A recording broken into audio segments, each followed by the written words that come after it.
Evangelho de Lucas. Para fazer seu relato, Lucas investigou as pessoas que conviveram com Jesus.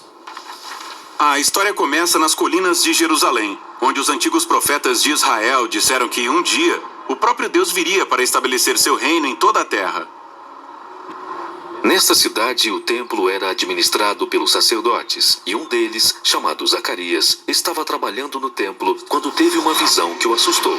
Um anjo apareceu e disse que ele e sua esposa teriam um filho. Que história é essa? Bem, Zacarias e sua mulher eram muito velhos. Nunca conseguiram ter filhos. Aqui, Lucas faz um paralelo com Abraão e Sara, os grandes ancestrais de Israel, porque eles também eram muito velhos e não podiam ter filhos. Ainda assim, Deus lhes deu um filho, Isaque. E é assim que a história de Israel começa. Aqui, Lucas está sugerindo que Deus está prestes a fazer, mais uma vez, algo incrível para esse povo. O anjo manda Zacarias dar a seu filho o nome de João. Então ele diz que o filho vai cumprir uma promessa dos antigos profetas de Israel, de que alguém viria um dia para preparar Israel para encontrar seu Deus quando ele chegasse para governar em Jerusalém. Pois naquele momento, Jerusalém estava sendo governada pelos romanos. Isso mesmo, estava sendo governada especificamente pelo rei Herodes, que era um pau-mandado do Império Romano. E os judeus queriam se ver livres dele e governar sua própria terra. Por isso, essa notícia causou grande impacto. Tudo iria mudar. Deus estava a caminho. Mas como ele chegaria? Bem, para descobrir, Lucas nos leva para fora de Jerusalém. E depois, para uma cidadezinha em uma região afastada chamada Galileia. Lá encontramos uma jovem chamada Maria. E ela estava noiva.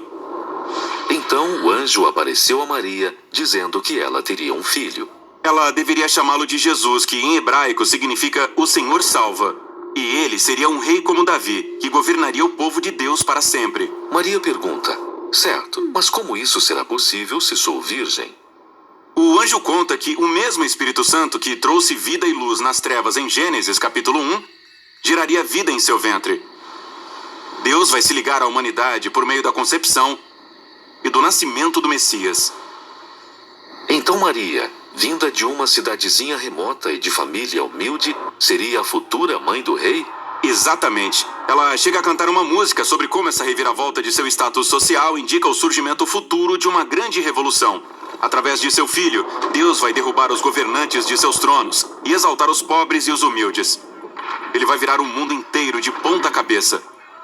E quando o bebê estava prestes a nascer, Maria e seu noivo José tiveram que ir a Belém. Sim, houve um decreto sobre novos impostos para todo o Império Romano, e todos tiveram que se registrar na cidade de sua linhagem familiar. Havia tantos visitantes em Belém que eles não conseguiram achar um quarto. O único lugar que conseguiram encontrar foi onde os animais dormiam. Perto de Belém, havia alguns pastores com seus rebanhos. Eles levam um susto quando o anjo aparece. Mas ele diz que os pastores deveriam comemorar, pois naquela noite, um Salvador tinha nascido em Belém.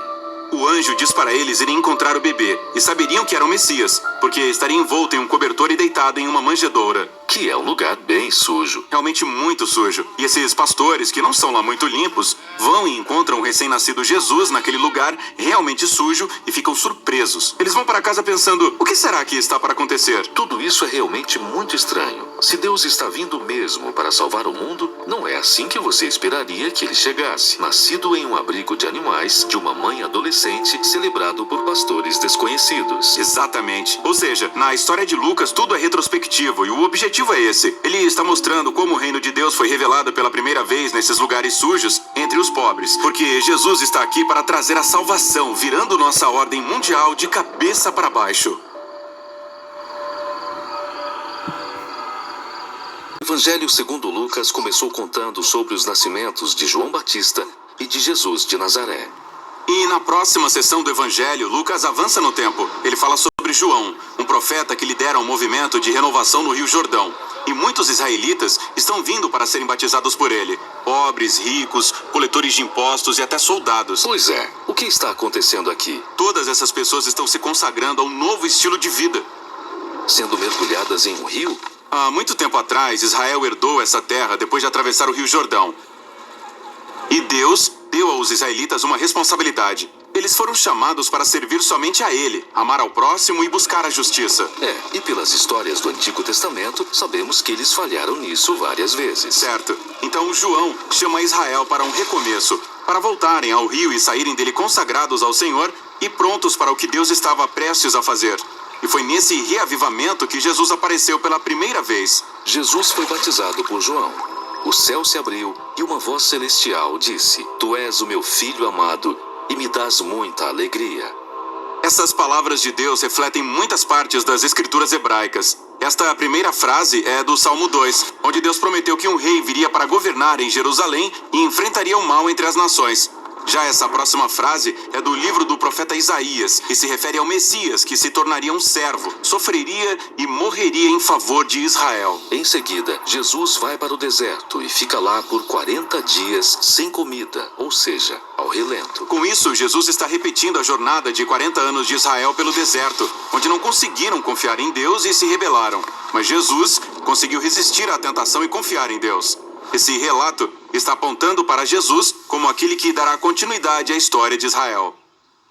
Após sair do deserto, Jesus retorna para sua cidade, Nazaré, na região da Galileia. Ele está na sinagoga e é convidado a ler uma passagem das Escrituras. E ele abre o pergaminho de Isaías e ele lê: O Senhor Deus me deu o seu Espírito, pois ele me escolheu para levar boas notícias aos pobres. Por que aos pobres? Bem, na cultura hebraica, ser pobre não tinha a ver só com dinheiro. Essa palavra estava mais relacionada com o status social baixo, preenchido por mulheres, crianças e pessoas doentes, pessoas à margem da sociedade. Surpreendentemente, pobre poderia incluir pessoas que tinham dinheiro, como os coletores de impostos, que eram desprezados por todos, mas Jesus veio para eles. E Jesus continua lendo. O Senhor me enviou para anunciar a liberdade aos presos, dar vista aos cegos, libertar os que estão sendo oprimidos e anunciar que chegou o tempo em que o Senhor salvará o seu povo. Liberdade parece ser algo bem importante para Jesus. Sim, Jesus estava libertando as pessoas de suas doenças, de seu passado, de sua vergonha, e fez isso para que elas se tornassem parte do novo reino de Deus que Jesus estava trazendo à existência. Depois disso, Jesus nomeou 12 homens dentre todos os seus discípulos como líderes para ajudá-lo em sua missão. E 12 é um símbolo intencional que representa as 12 tribos de Israel. Mas esse é um grupo bem bagunçado. Temos pescadores, um ex-coletor de impostos que trabalhava para Roma, ex-rebeldes que lutaram contra a ocupação romana. Não tem jeito deles se darem bem. Jesus reuniu intencionalmente pessoas que eram desprezadas e inimigas declaradas, mas dentro do reino de Deus, elas são chamadas para se reconciliar e viver em união. Seguir Jesus significa viver sob uma nova ordem mundial.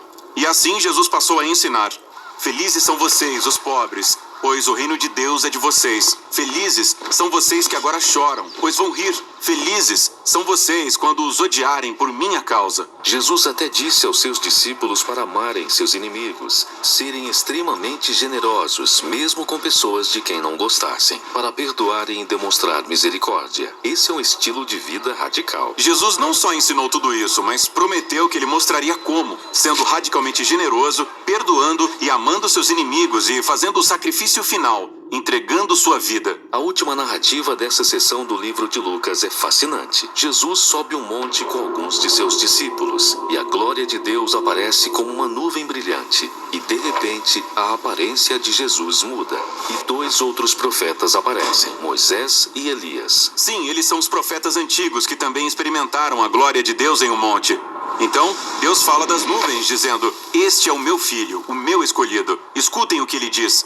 Lucas está nos mostrando que Jesus é o profeta supremo. Os 3 falam sobre o que Jesus vai fazer quando chegar a Jerusalém. O que ele vai fazer? Ele é a palavra de Deus para Israel. Ele vai para a capital e será entronizado como o verdadeiro rei de Israel, mas não do jeito como se espera. E com isso a missão de Jesus na Galileia chega ao fim. E a próxima sessão do Evangelho de Lucas começa com sua longa jornada até Jerusalém. Evangelho de Lucas. O Evangelho de Lucas começou com o nascimento de Jesus. Então Lucas nos mostrou como Jesus era o Messias de Israel, anunciando as boas novas do reino de Deus aos pobres, e como ele era o verdadeiro profeta de Deus para Israel. Nesta próxima sessão, Jesus parte com seus discípulos para uma longa viagem a Jerusalém, onde eles se juntarão a milhares de israelitas para celebrar a antiga festa da Páscoa. Agora, Lucas quer que esta viagem do monte até Jerusalém lembre você da longa viagem da antiga nação de Israel. Com Moisés, eles foram do Monte Sinai até a Terra Prometida. Mais tarde, o rei Davi estabeleceu Jerusalém como sua capital. E aqui, Lucas está retratando Jesus como um novo Moisés que está renovando a aliança de Israel com Deus. E como um novo Davi, ele está reunindo as pessoas para viver sob seu governo. Quando Jesus sai, ele envia um grupo de seguidores à frente para preparar o lugar da sua visita. Então Jesus chegaria anunciando as boas novas do reino de Deus e chamaria as pessoas para segui-lo e juntar-se a essa nova coisa que Deus estava fazendo em Israel. Nesta sessão, há muitos ensinamentos e parábolas de Jesus falando que uma pessoa, ao se tornar seguidora de Jesus, se vê obrigada a repensar a maneira como usa o seu dinheiro, como resolve conflitos e a sua atitude com os pobres. Em cada cidade, Jesus cria comunidades de pessoas que começam a aprender a viver de uma maneira totalmente nova, transformando a ganância em generosidade e a raiva em perdão. E nessas comunidades de Jesus, todos os forasteiros são bem-vindos. Sim, isso é uma boa notícia para os pobres. Esse é um dos principais temas de Lucas. Esse tema é mencionado nesta sessão inteira. As pessoas marginalizadas que ele cura, as prostitutas que ele procura, os cobradores de impostos que ele inclui. Este é o grupo do reino de Jesus. E os líderes religiosos de Israel observam isso e começam a criticá-lo. Se ele é mesmo profeta de Deus, por que acolhe os pecadores e come com eles? Sim, esta sessão é como se fosse a batalha dos banquetes. Então, Jesus usa esses jantares como um símbolo de como o reino de Deus está aqui para os doentes e os pobres. Jesus também participa de banquetes com os líderes religiosos de Israel. Pessoas que nunca poderiam retribuir o que ele faz por eles. E ele os repreende por terem se tornado um clube social exclusivo e arrogante. Mas eles não entendem. Então Jesus conta esta parábola famosa. Havia um pai que tinha 2 filhos. O filho mais velho é digno de confiança e honra seu pai. O filho mais novo é rebelde. Ele se rebela e pega a sua herança para viajar para longe e gastar tudo em festas e besteiras. Mas ocorre fome na terra, e ele já gastou todo o dinheiro. Então ele arranja um emprego para cuidar de porcos. Ele está com tanta fome que deseja comer a comida dos porcos. Nesse ponto ele começa a pensar: se é para trabalhar numa fazenda, posso ir para casa e trabalhar para o meu pai. Pelo menos não vou comer comida de porco. Em casa, o pai tem certeza de que seu filho não sobreviveu à fome. Mas um dia, ele avista alguém vindo pela estrada. É o seu filho. Ele não está morto. Então o pai corre até o filho, o abraça e o beija. Então ele volta para casa ensaiando seu pedido de desculpas. O filho começa seu discurso: pai, não mereço ser seu filho. Posso ser seu empregado? Mas antes de conseguir terminar, o pai chama os servos e manda pegarem uma bela roupa, novas sandálias e um lindo anel para o seu filho. Eles deverão preparar a melhor comida para fazer um banquete. Está na hora de comemorar. Mais tarde, naquele dia, o irmão mais velho chega de um longo dia de trabalho no campo e descobre que seu irmão, que há muito não via, tinha voltado para casa. E eles estão comemorando? Ele fica com raiva e pensa consigo mesmo. Ele tem sido fiel a seu pai por todos esses anos, mas nunca ganhou uma festa daquela. E agora? A vergonha da família volta para casa e eles vão comemorar. Isso não é justo. Ele se recusa a participar do banquete. Então o pai vai até o filho mais velho, que está fora da festa, e diz: filho, você já está em nossa família. Tudo o que eu tenho é seu. Mas precisamos comemorar a volta de seu irmão, porque ele estava perdido e foi encontrado. Ele estava morto, mas agora está vivo. Jesus quer que os líderes religiosos vejam os forasteiros como Deus os vê, como filhos e filhas que estão sendo resgatados da morte. A comunidade do reino de Jesus está aberta para todas as pessoas. A única exigência para entrar é reconhecer humildemente que você precisa da misericórdia de Deus. Portanto, a rejeição dos líderes religiosos a Jesus e aos seus seguidores é, na verdade, uma rejeição ao Deus de Israel. Os líderes não gostam nada disso, e assim que a viagem de Jesus chega ao fim, o conflito está em ponto de ebulição. Mas ele vai cavalgando até Jerusalém para a Páscoa, enquanto os líderes planejam tirar sua vida. A próxima sessão de Lucas falará disso. Percorremos o Evangelho de Lucas e chegamos ao fim da longa viagem de Jesus a Jerusalém. Ele chegou. Ele monta em um jumento e segue pelo Monte das Oliveiras até a cidade. Uma multidão se formando e as pessoas estão cantando: que Deus abençoe o rei que vem em nome do Senhor. As pessoas estendem suas capas diante dele. Por que todo esse tratamento real? Os antigos profetas de Israel prometeram que um dia o próprio Deus chegaria, salvaria seu povo e governaria o mundo. Outras vezes, os profetas falaram sobre um rei que chegaria a Jerusalém para trazer justiça e paz. Jesus está acendendo todas essas esperanças de que ele seja o rei e todo mundo está em êxtase. Bem, nem todos. Os líderes religiosos consideram Jesus uma ameaça ao seu poder e por isso eles não estão felizes. O mais impressionante é que o próprio Jesus está um pouco perturbado. Ele chora enquanto cavalga. É mesmo? E por quê? Bem, Jesus sabe o que está para acontecer. Ele sabe que não será aceito como rei de Israel. E ele sabe que Israel continuará seguindo por um caminho destrutivo, negligenciando os pobres, se rebelando contra seus opressores romanos, e ele sabe que isso levará à morte. Isso parte seu coração. E o aborrece. A primeira coisa que ele faz em Jerusalém é ir até o pátio do templo. E ele expulsa os cambistas, perturbando todo o sistema sacrificial. Verdade, ele está encenando um protesto profético. E ele fica no centro do pátio, bradando palavras dos antigos profetas de Israel. A minha casa será uma casa de oração, mas vocês a transformaram num esconderijo de ladrões. Esconderijo de ladrões? Ele está citando o profeta Jeremias, que esteve neste mesmo lugar, o centro do poder político e religioso de Israel, e fez a mesma crítica aos líderes de Israel, que eles eram rebeldes e corruptos. Os líderes entendem o recado e começam a planejar a morte de Jesus. O que não é nenhuma surpresa para Jesus. Na verdade, ele planejou que tudo isso acontecesse durante a Páscoa. Esta é a Semana Santa em que os judeus celebram a antiga história de como Deus os libertou da escravidão e os convidou para firmar uma aliança. E assim, Jesus usa os símbolos da Páscoa para revelar o significado de sua morte próxima. O pão partido era seu corpo ferido, e o vinho era o seu sangue que firmaria uma nova aliança entre Deus e Israel. Jesus ia morrer por seu povo e abrir um novo caminho. Após a refeição, Jesus leva seus discípulos para orar em um jardim. Ele entra em conflito por causa do desejo humano de salvar sua vida em vez de sacrificá-la, mas ele vence essa tentação. E é neste momento que os líderes religiosos, com os guardas do templo, o encontram e o prendem. Jerusalém estava sendo governada pelo Império Romano. Por isso, os líderes do templo não poderiam executar Jesus sem a permissão de seu governador romano, Pôncio Pilatos. E assim, eles inventam essa acusação de que Jesus é um rei rebelde que está preparando uma rebelião contra o imperador romano. Pilatos pergunta a Jesus: "Você é o rei dos judeus?" E Jesus responde: "Quem está dizendo isso é o Senhor." Pilatos percebe que Jesus é inocente e não merece morrer. Mas os líderes continuam insistindo que ele é perigoso. Então eles negociam uma troca. Pilatos soltará um verdadeiro rebelde contra Roma, Barrabás, no lugar de Jesus. E assim, o inocente é entregue no lugar do culpado. Jesus é levado com outros 2 criminosos acusados e pregado na cruz, um meio de execução romano. As pessoas estavam zombando dele. "Ei, se você é o rei dos judeus, salve a você mesmo." Mas Jesus amou seus inimigos até o fim, oferecendo esperança a um dos criminosos que morria ao seu lado. Ele até orou por seus executores. Pai, perdoa esta gente. Eles não sabem o que estão fazendo. E então o céu escureceu, quando um homem inocente morreu com uma morte merecida por um rebelde. E então, Jesus clamou com palavras antigas dos Salmos de Israel: Pai, nas tuas mãos entrego o meu espírito. E em seguida, Jesus morreu inocente e sozinho.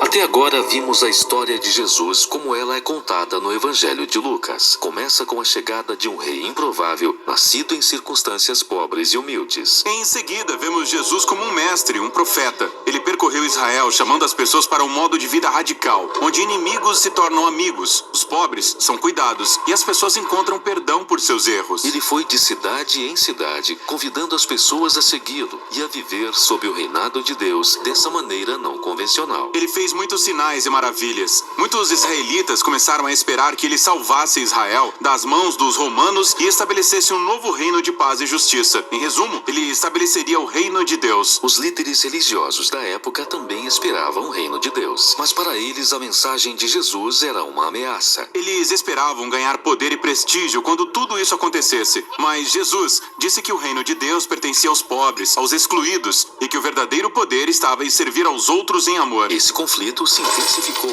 quando Jesus, enquanto em Jerusalém, interrompeu os sacrifícios do templo e chamou os líderes de Israel de ladrões. Então prenderam Jesus e o acusaram perante as autoridades romanas de ser um rei rebelde. Ele foi entregue para a execução, mesmo sendo inocente. Então ele foi levado para fora da cidade e morto por causa de acusações falsas. Isso nos leva à seção final do Evangelho de Lucas. Havia um líder religioso chamado José que se opôs à execução de Jesus e depois pediu que lhe entregassem seu corpo, para que ele pudesse enterrar Jesus em uma tumba próxima. Alguns dias depois, algumas mulheres que seguiam Jesus vieram visitar o túmulo e o encontraram aberto e vazio. E elas encontraram duas figuras misteriosas, dizendo que Jesus havia ressuscitado. Então elas fugiram aterrorizadas. Ninguém acreditou no que elas disseram. Poxa, ele não poderia estar vivo. Todos o viram morrer. 2 seguidores de Jesus tinham saído de Jerusalém e seguiam por uma estrada em direção à cidade de Emaús. Eles estavam tristes e confusos com tudo o que havia acontecido. Então Jesus apareceu caminhando ao lado deles, mas eles não reconheceram. Isso é bem estranho. Como não puderam reconhecê-lo? Isso é estranho, mas é uma imagem realmente importante para Lucas. Por algum motivo, eles não enxergavam a presença de Jesus. Então Jesus perguntou: "O que é que vocês estão conversando?" E eles começaram a contar a ele sobre Jesus, um poderoso profeta que eles esperavam que salvasse Israel, mas foi executado. Algumas mulheres disseram que ele está vivo. Isso é loucura. Isso é demais. Vamos para casa. Então, Jesus tenta explicar que as escrituras judaicas apontavam para isso o tempo todo, que Israel precisava de um rei que sofresse e morresse como rebelde em nome daqueles que realmente eram rebeldes. E então, ele seria justificado por sua ressurreição, para que pudesse dar vida verdadeira àqueles que a aceitassem. Ainda assim, não fazia sentido. Eles continuavam confusos. O que leva à cena em que eles se sentam à mesa para fazer uma refeição com Jesus. Ele pega o pão, dá graças, parte o pão e dá a eles, exatamente como fez na última ceia. Esta é a imagem do corpo ferido, sua morte na cruz. E no momento em que eles pegam o pão partido, seus olhos se abrem para ver Jesus. Então ele desaparece e o episódio acaba. Essa história fala sobre como é difícil ver Jesus como ele realmente é. Isso é brilhante. Quer dizer, como o poder e o amor reais de Deus poderiam ser revelados através da vergonhosa execução desse homem. Como um homem humilde pode se tornar o rei do mundo através da fraqueza e do alto sacrifício. É muito difícil enxergar isso, mas essa é a mensagem do Evangelho de Lucas. É preciso uma transformação na sua imaginação para conseguir ver e aceitar o reino de cabeça para baixo de Jesus. O Evangelho de Lucas termina com Jesus e todos os seus discípulos juntos, fazendo outra refeição. E todos ficaram malucos com seu corpo ressuscitado. Quer dizer, ele era humano como todo mundo, mas ele também era mais que isso. Sim, ele passou pela morte e saiu do outro lado uma nova criatura que falava e andava. Então Jesus diz que dará a eles o mesmo poder divino que o sustentou, para que possam sair e compartilhar as boas novas do reino de Deus com outras pessoas. Depois disso, Lucas diz que Jesus foi levado para o céu. Essa partida de Jesus foi bem legal, mas por que desaparecer no céu? No Antigo Testamento, o céu é onde fica o trono de Deus. Ele está acima de tudo. Portanto, esta é a maneira de Lucas mostrar que Jesus foi entronizado como rei divino do mundo inteiro. Seus seguidores ficaram em Jerusalém adorando a Deus e a Jesus e esperando por esse novo poder. É nesse ponto que o Evangelho de Lucas termina. Agora, Lucas escreverá sobre como eles recebem esse poder e levam o Evangelho para o mundo. E é disso que trata seu segundo volume, o Livro de Atos. Um dos primeiros relatos sobre Jesus de Nazaré, a sua vida, morte e ressurreição, foi escrito por um homem chamado Lucas. Nós conhecemos esse relato como o Evangelho de Lucas, mas Lucas continuou a história em um segundo volume, chamado Livro de Atos. Esse livro gira em torno do que Jesus continuou fazendo após a sua ressurreição. Atos começa com os discípulos reunidos com Jesus, que acabara de voltar à vida, que é algo incrível de se imaginar. E durante semanas o Jesus ressurreto continuou ensinando a eles sobre o seu reino de cabeça para baixo, a nova criação que ele iniciou através da sua morte e ressurreição. Isso é algo emocionante e os discípulos estavam prontos para divulgar este reino para o mundo. No entanto, Jesus manda que eles aguardem e permaneçam em Jerusalém até receberem um novo tipo de poder e assim possam ser fiéis testemunhas de Jesus e seu reino. Então ele diz que sua missão vai começar em Jerusalém, depois seguirá para a Judeia e Samaria e de lá para as nações. Isso é como um roteiro para o livro inteiro de Atos. Em seguida, os discípulos viram Jesus entronado como rei de toda a criação. Então os discípulos aguardam, se perguntando quando esse poder virá. Chega a época do Pentecostes. O Pentecostes é uma festa israelita antiga que ocorre no início do verão, e milhares de judeus peregrinos voltavam para Jerusalém vindos de todas as partes do mundo. E vários idiomas e culturas se juntavam na cidade. Os discípulos estão reunidos em uma casa que, de repente, é preenchida por um poderoso vendaval e fogo. O fogo se reparte em línguas de fogo que pairam sobre a cabeça das pessoas. Mas o que é tudo isso? Lucas está tocando num tema repetido do Antigo Testamento. Quando Deus se manifestou de forma parecida no Monte Sinai, ele fez uma aliança com Israel e lhe deu os 10 mandamentos. Mais tarde, quando a glória de Deus se manifestou na forma de uma coluna de fogo, ela preencheu o tabernáculo quando Deus veio habitar entre eles. Mas era somente uma coluna de fogo, não muitas. Isso mesmo, Lucas está apontando um fato importante aqui. Essa é a presença pessoal de Deus no templo, o Espírito de Deus que foi predito pelos profetas de Israel. E agora iria habitar no novo templo do corpo de Jesus, ou seja, no seu povo. Eles se tornaram pequenos templos móveis, onde agora Deus iria habitar. E eles começaram a contar histórias sobre Jesus em idiomas que não conheciam antes. Mesmo assim, os visitantes conseguem entendê-los. O que estava acontecendo? Bem, Pedro se levanta e explica que esse é o cumprimento da esperança de Israel com base nas Escrituras. O plano de Deus sempre foi usar a família unificada de Abraão para trazer paz e justiça ao mundo. Mas as tribos de Israel haviam se espalhado por causa do exílio. Agora, aqui no Pentecostes, representantes de todas as tribos se reúnem e são apresentados ao seu Messias, o Jesus crucificado e ressuscitado, para que agora possam se tornar o povo restaurado de Israel. E milhares deles começam a seguir o caminho de Jesus. O que nos leva ao relato de Lucas sobre os 2 templos. Ao templo que Herodes construiu em Jerusalém, onde os discípulos de Jesus vão adorar como os demais israelitas. Mas agora também há o templo de Jesus, que consiste em pessoas. Esse templo está se reunindo em lares por toda Jerusalém. E essas pessoas estavam vivendo as suas vidas de uma maneira radicalmente nova. Certo, pense nisso. Muitos desses peregrinos nem são de Jerusalém. Eles formaram essas novas famílias, onde todos dependiam uns dos outros. Sim, as pessoas estavam vendendo as suas coisas e cuidando dos pobres que viviam entre elas.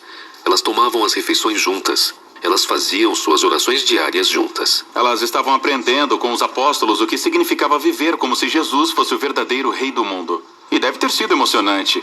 Mas nem tudo é diversão e brincadeira.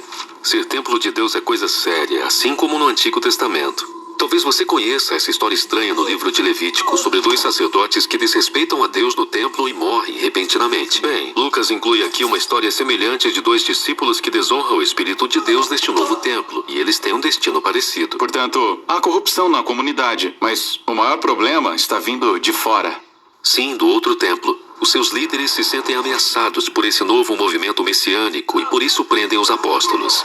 Eles tentam detê-los. E isso nos leva à história final da sessão de Atos sobre Jerusalém, onde conhecemos um novo discípulo, Estevão. Ah, sim, o Estevão. Ele é incrível. Ele se destaca como um líder entre os discípulos para servir aos pobres. E ele ia aos pátios do templo ensinar as pessoas sobre o caminho de Jesus. Os líderes do templo prendem Estevão e encontram falsas testemunhas para acusá-lo de desonrar Moisés e de ser um terrorista que está ameaçando o templo. Em resposta a isso, Estevão faz um discurso poderoso sobre como toda aquela situação era previsível. Sim, ele recontou toda a história do Antigo Testamento, destacando personagens como José, Moisés e os profetas, pessoas que foram constantemente rejeitadas e perseguidas pelo seu próprio povo.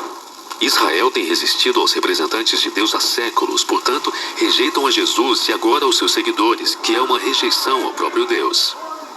Eles ficam furiosos e começam a executar Estevão, lhe atirando pedras e o destruindo até a morte. E ao morrer, ele se entrega ao caminho de Jesus, sofrendo por causa dos pecados dos outros. E então ele exclama com a voz bem alta: Senhor, não condenes esta gente por causa deste pecado. Isso foi basicamente o que Jesus disse antes de morrer. Exatamente. Estevão se torna o primeiro mártir do movimento de Jesus, precedendo muitos outros. Mas essa perseguição contém sementes de esperança, razão pela qual Lucas nos apresenta um novo personagem aqui, um líder religioso chamado Saulo. E ele fica de pé diante do cadáver de Estevão e até aprova o que aconteceu. Espera aí, Saulo? Você quer dizer que era o homem que se tornou o apóstolo Paulo? Sim, Lucas está mostrando como até esse trágico assassinato não pode parar o reino de Jesus. E assim muitos discípulos perseguidos se espalham ao sair de Jerusalém, e exatamente como Jesus disse, eles se dirigem para a Judéia e Samaria. A história sobre o que acontece lá é relatada na seção seguinte de Atos. Durante o primeiro século, quando os romanos governavam o mundo conhecido, surgiu um movimento popular e contracultural no extremo leste do império. Sim, isso começou no meio do povo judeu. que durante séculos até aquele momento tinha sido espalhado pelo mundo conhecido da época. Mas onde quer que os judeus morassem, ou qualquer que fosse o idioma que falassem, eles guardavam a sua identidade como a família de Abraão, dedicada ao Deus único e verdadeiro. E todos os anos eles viajavam para Jerusalém a fim de participarem das festas sagradas. Durante uma delas, a festa de Pentecostes, os visitantes encontraram um grupo de judeus que, de alguma forma, podiam falar no dialeto nativo de todos. Sim, eles estavam contando histórias sobre um homem chamado Jesus, que tinha sido executado pelos romanos. Eles diziam que ele tinha ressuscitado e agora estava sendo exaltado como o verdadeiro rei de Israel e do mundo inteiro. E agora esse Jesus estava chamando as pessoas a adotarem seu conjunto de valores não convencionais e a viverem sob seu governo, chamado o Reino de Deus. E milhares de judeus decidiram ficar em Jerusalém e se juntar ao movimento, que cresceu em termos de tamanho e influência e passou a ser recebido pelas pessoas. Mas não pelos líderes do Templo de Jerusalém. Eles achavam que todas essas coisas faziam parte de uma seita religiosa perigosa e até executaram um de seus líderes, chamado Estevão. Jerusalém tinha se tornado um lugar perigoso para eles e por isso a maioria dos seguidores foge para uma região afastada chamada Judéia. E você pode achar que esse é o final da história, mas, na verdade, essa tragédia espalhou o movimento para fora de Jerusalém. É nesse ponto que a segunda parte do livro de Atos começa. Os seguidores dispersados acabam indo para regiões surpreendentes, como a Samaria, a região dos seus inimigos mais antigos. Sim, e Lucas nos mostra como as pessoas mais inesperadas decidem seguir Jesus, como, por exemplo, um feiticeiro de Samaria que precisa aprender que o caminho de Jesus não é ganhar poder, mas renunciá-lo para servir aos outros. Há também a história sobre um oficial etíope que, depois de discutir o pergaminho do profeta Isaías com Filipe, decide se juntar ao movimento. Sim, Jesus está expandindo seu movimento para a Judéia e Samaria, exatamente como ele disse que faria. O que é incrível. Mas, voltando para Jerusalém, encontramos Saulo de Tarso. Ele faz parte da elite religiosa que se opõe ao novo movimento e sai prendendo os seguidores de Jesus onde quer que os encontre. Ele é um homem cruel. Mas pense nessa situação a partir da perspectiva de, no passado, o povo de Israel havia se voltado para outros deuses e falsos profetas, o que levou à sua ruína. Ele acreditava que estava protegendo Israel e a honra de Deus ao se livrar daquelas pessoas. Saulo fica sabendo que o movimento havia se espalhado para o norte de Damasco. Então ele decide ir para lá a fim de encontrar e prender mais seguidores. E quando está a caminho, Saulo tem um encontro súbito com o próprio Jesus ressurreto. Jesus pergunta a Saulo por que está lutando contra ele, e em seguida Jesus comissiona Saulo para ser o seu representante em Israel e nas nações. Saulo fica atordoado e sem palavras. Então ele acaba indo para Damasco, mas agora ele vai anunciar as boas novas sobre o Jesus que antes ele combatia. E ninguém estava preparado para isso. Pois é, ou para aquilo que iria acontecer em seguida. Na cidade portuária de Cesareia havia um centurião romano chamado Cornélio. E ele representa tudo que o povo judeu odiava no que dizia respeito à ocupação romana. Um anjo aparece para ele e ele pede que chame um homem chamado Pedro. Então, Pedro vai à casa de Cornélio, onde os amigos e a família do centurião estão reunidos. Sim, e isso é um escândalo. O povo judeu não entrava em um lar que não fosse judeu para evitar a impureza ritual. Então, o que Pedro foi fazer lá? Bem, Pedro, um pouco antes disso, teve uma visão. Deus mostrou a ele os animais que o seu povo estava proibido de comer e disse a Pedro, coma. Isso foi chocante para Pedro. E ele diz, eu nunca comi coisa alguma que fosse considerada impura. E Deus responde, não chame de impuro aquilo que Deus purificou. E foi só isso, a visão acabou. Então, Pedro tem que começar uma nova dieta? Não, ele é um israelita. E a vida inteira ele tinha honrado as leis de tradição alimentar. A visão o estava preparando para o momento em que ele estaria entre os não-israelitas impuros. E ele se dá conta de que Deus está declarando que essas pessoas fazem parte da família de Abraão. E por isso Pedro decide ficar e falar com eles sobre Jesus. Então o Espírito Santo se manifesta assim como em Pentecostes, mas agora é para um centurião romano e sua família não judia. O movimento eclodiu. Agora de volta a Jerusalém, Pedro está contando para os outros apóstolos o que tinha acontecido. E eles recebem relatos sobre mais pessoas que não judias e estão seguindo Jesus na grande cidade comercial do norte, chamada Antioquia. Então eles mandam um homem lá chamado Barnabé para ver como estavam as coisas. Barnabé encontra o movimento de Jesus ativo e sem problemas em Antioquia e descobre que ele é composto por pessoas do mundo todo. Então Barnabé recruta Saulo para trabalhar com ele por um ano em Antioquia. Eles estão ensinando, vivendo entre as pessoas de lá e vendo o movimento crescer. A igreja em Antioquia foi a primeira comunidade internacional de Jesus e foi onde pela primeira vez os seguidores de Jesus foram chamados de cristãos, os que são de Cristo. E desse modo, o caminho de Jesus passou de um grupo de judeus messiânicos em Jerusalém para um movimento multiétnico de Jesus que estava se espalhando pelo mundo. A fé deles era a mesma. O movimento estava centrado nas boas novas sobre o Jesus crucificado, que é o rei de todas as nações. Mas essa mensagem e seu novo modo de vida eram confusos e até ameaçadores para o cidadão romano comum que vivia ao redor deles. E veremos a seguir o conflito resultante, à medida que esse movimento se torna global, ou como Jesus disse, até os confins da terra.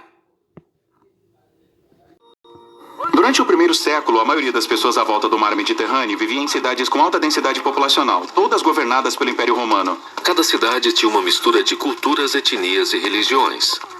E por causa disso existiam todos os tipos de templo para oferecer sacrifícios a todos os tipos de deuses, e cada pessoa tinha o seu próprio portfólio de deuses aos quais eles obedeciam. Mas em todas as cidades você também encontrava um grupo minoritário que não adorava outros deuses além do seu, os israelitas, também conhecidos como judeus. Eles alegavam que seu Deus era o único criador e rei verdadeiro do mundo.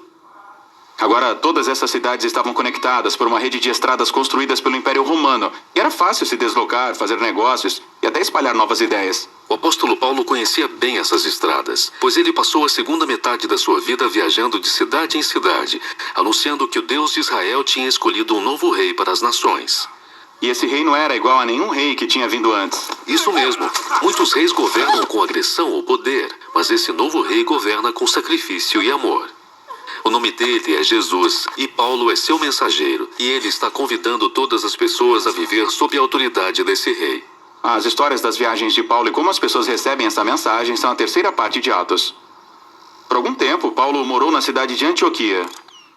E de lá, ele e seus colegas de trabalho fizeram 3 viagens, viajando por terra e por mar para cidades estratégicas em todo o Império. Em cada cidade, Paulo sempre ia primeiro na sinagoga judaica, onde seu povo se reunia. E de lá, ele ensinava e mostrava como o rei messiânico prometido nas escrituras hebraicas é Jesus de Nazaré. Algumas pessoas acreditavam nisso, outras não.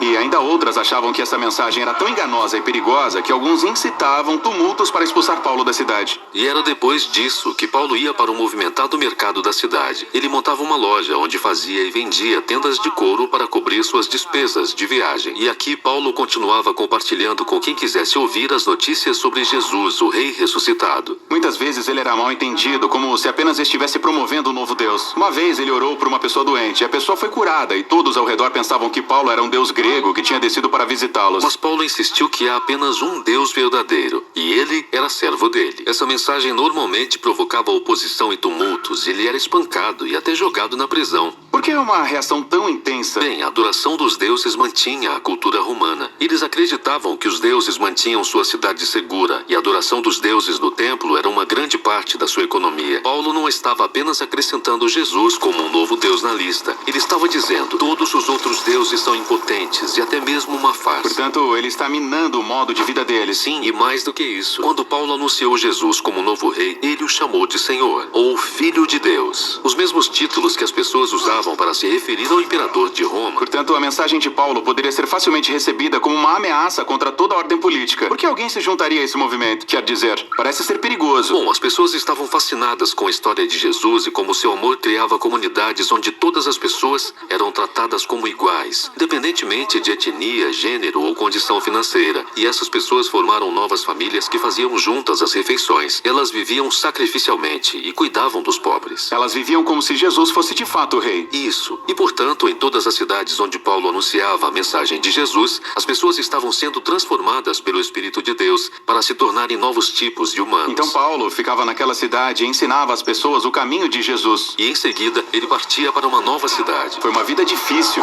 Paulo teve que suportar muita dor e muito sofrimento. Sim, e ele fez isso porque acreditava que suas próprias dificuldades eram uma representação do sofrimento e da morte de Jesus pelos outros. Ele dizia que era o amor de Deus que o levava a compartilhar a história de Jesus, não importando quanto custasse. Após sua terceira viagem, a reputação de Paulo tinha crescido. Ele tinha feito muitos amigos, mas também fez muitos inimigos, que ele deveria evitar. Mas Paulo não os evitou. Sua próxima parada era Jerusalém, uma cidade cheia de pessoas que queriam que ele fosse preso e até morto. A seção final de Atos relata por que ele vai a Jerusalém e o que acontece quando ele chega lá.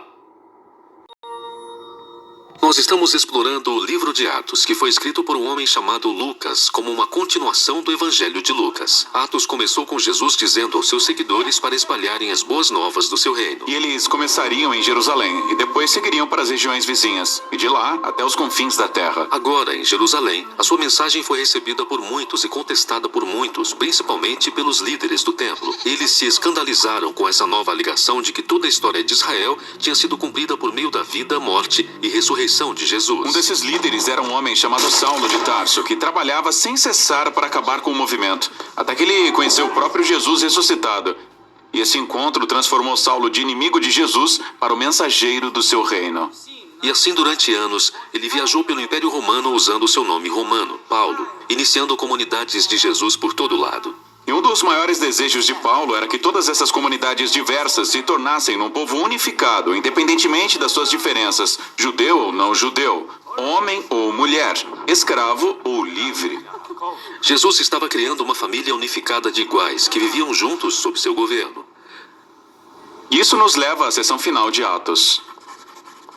Voltando para Jerusalém, onde o movimento teve início, os seguidores de Jesus, que eram judeus, estavam passando por um período de seca e falta de alimentos. E Paulo tinha uma paixão tão grande pela unidade da igreja que começou um grande projeto de captação de recursos entre as diversas igrejas que tinha iniciado. Eles juntariam o dinheiro que tinham para que Paulo e um grupo de representantes pudessem levar esse presente, essa ajuda para Jerusalém. Mas Jerusalém já não era um lugar seguro para Paulo. Os líderes judeus de lá o detestam tanto que o querem morto. E Paulo sabia que estava entrando em uma armadilha. Todos os seus amigos imploraram para ele não ir, mas ninguém pôde detê-lo. Sim, porque Paulo arriscaria sua vida para levar esse presente? Ele não podia ter enviado outra pessoa? Bem, para Paulo isso era algo pessoal. Jerusalém era o lugar em que ele costumava participar do assassinato dos seguidores de Jesus, mas agora ele os serve.